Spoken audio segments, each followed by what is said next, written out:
Continuamos con esta cuarta jornada, hoy hablando de resiliencia, pero desde un punto de vista, empezamos hablando de personal, ¿no? De cómo nos va modificando y cómo nos modificó el contexto, cómo nos reinventamos, nos adaptamos, sobre todo desde lo personal. Ahora le damos la bienvenida a Javier Bajer, que es arquitecto cultural, para hablar sobre cómo nos reinventamos, cómo nos adaptamos desde las organizaciones, ¿no? La resiliencia organizacional. Bienvenido. Muchísimas gracias. Uno de los temas estuvo muy de moda, ¿no? Hablar de resiliencia en los últimos años y todo lo que sabíamos teóricamente se fue al tacho. Porque de repente en marzo de hace un año tuvimos que aplicar resiliencia y los PowerPoints con cajitas definiendo resiliencia no nos alcanzaban más, ¿no? Claro. Y es... Hoy por hoy, la experiencia práctica que tenemos tira por la borda todo lo que veníamos hablando desde el 2015 en adelante. Ahora, ¿y cómo seguimos, digamos? Esto fue como en un punto donde se aceleraron un montón de procesos, donde tuvimos que aprender a la fuerza, y ahora es el momento de decir, bueno, ¿con qué nos quedamos y con qué no nos quedamos? Es interesante esto porque en realidad los seres humanos necesitamos tener un contexto estable para poder funcionar, ¿no? Para poder tomar riesgos tenemos que saber que el contexto nos ayuda, que no nos desafía demasiado, ¿no?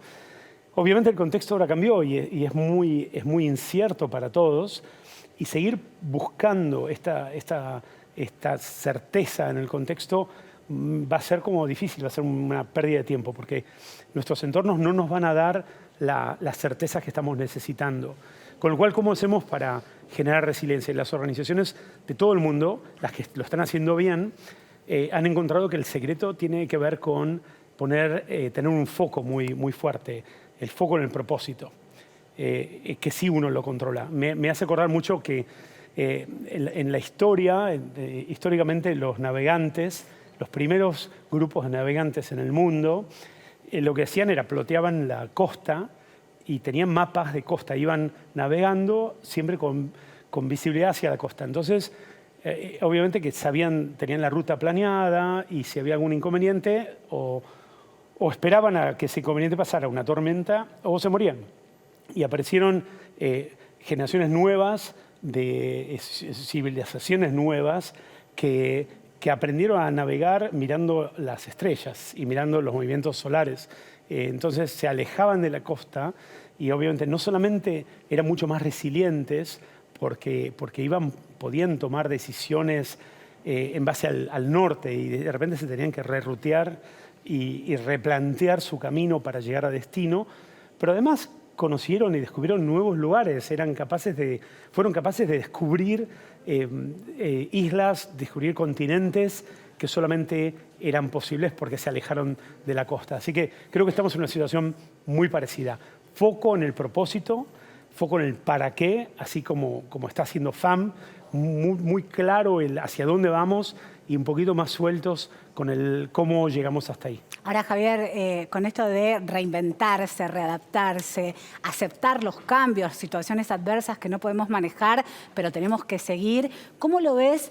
¿Cómo reaccionamos las diferentes generaciones? Porque por ahí no es lo mismo poder adaptarse, transformarse y pasar esta situación tan trágica de la pandemia para alguien más joven que por ahí para alguien con estructuras por ahí más consolidadas.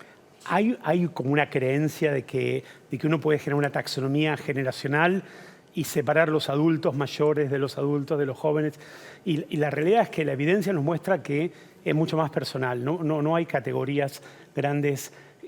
Sería un error decir todos los jóvenes o todos los adultos mayores. Hay adultos mayores que los vemos en nuestros abuelos. Tenemos familiares que no les importan mucho los cambios en el contexto, que saben hacia dónde van.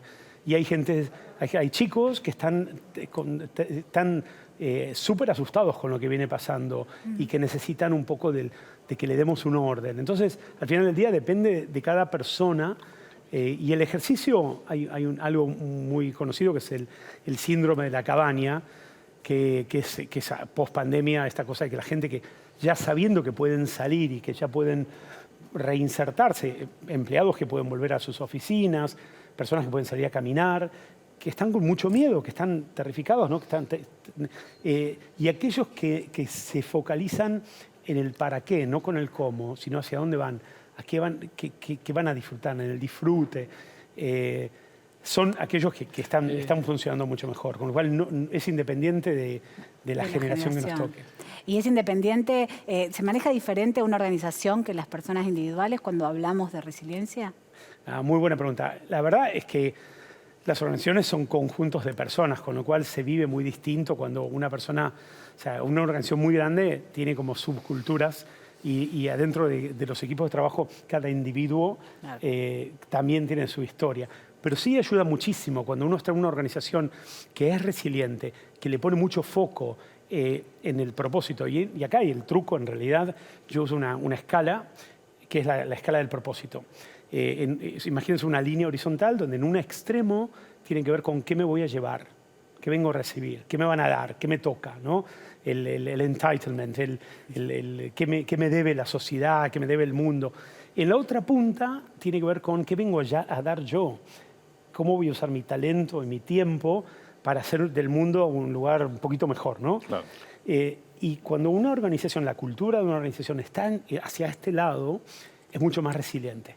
Claro. Porque ya no se preocupa por las cositas de me diste o no me diste, me prometiste pero no me diste. El nanomanagement, ¿no? Completamente. Y se hace mucho más feliz y además es mucho más productiva la organización, le va mejor, ¿no? Claro. Kevin. Javier, bueno, gracias por compartir tu tiempo con nosotros. Y nosotros estamos viendo niveles generales, estamos viendo una pandemia transversal, global, que impacta en todas. No hay ningún subsistema que no esté impactado. Pero las empresas, la Escuela de Negocios de Harvard, lanzó una reflexión profunda respecto de esto, porque las empresas están acostumbradas a las crisis. No a esta es distinta, todas son distintas. Una pregunta muy específica, ¿qué hay en la caja de herramientas de una organización, no de una empresa, de una organización? ¿Cuáles son las 4 o 5 cosas que tienen en su manual para reaccionar a una crisis? Deberíamos cuestionar si la caja de herramientas que tienen las organizaciones, que tenían antes, pre-pandemia, les servían. O sea, yo voy más allá. Me parece que las herramientas con las que veníamos gestionando desempeño en organizaciones de cualquier tipo, ¿no? Ya empezaban a tener herramientas que estaban un poco oxidadas, ¿no? Ya no venían funcionando. Si vemos índices de innovación o colaboración o bienestar o el famoso engagement, ¿no? El compromiso, venían en picada, venían consistentemente desde que se mide, venían bajando. O sea, en el 2019, pre-pandemia, 1 de cada 10 personas, esto en general, ¿no? Un promedio global, 1 de cada 10 personas disfrutaba de su trabajo. Claro. Eso es tremendo. Eso indica que las herramientas con las que nosotros ya veníamos operando tampoco estaban funcionando. Entonces, yo creo que es un muy buen momento para vaciar la caja y hacer una selección muy cuidadosa de las herramientas. Y doy un par de ejemplos. El ejemplo más común de las organizaciones modernas tenía que ver con los ciclos de performance, ¿no? El ponerle targets como objetivos a las personas como si fuéramos como ratitas en una de Skinner, ¿no? De los años 50. Y este modelo de que la gente trabaja solamente por el corto plazo, por el bono del trimestre que viene, eso se venía cayendo a pedazos. Y es un muy buen momento para decir, pará, ¿no hay alguna otra razón por la cual la gente pueda venir a trabajar que tenga que ver con el impacto que va a generar hacia la sociedad?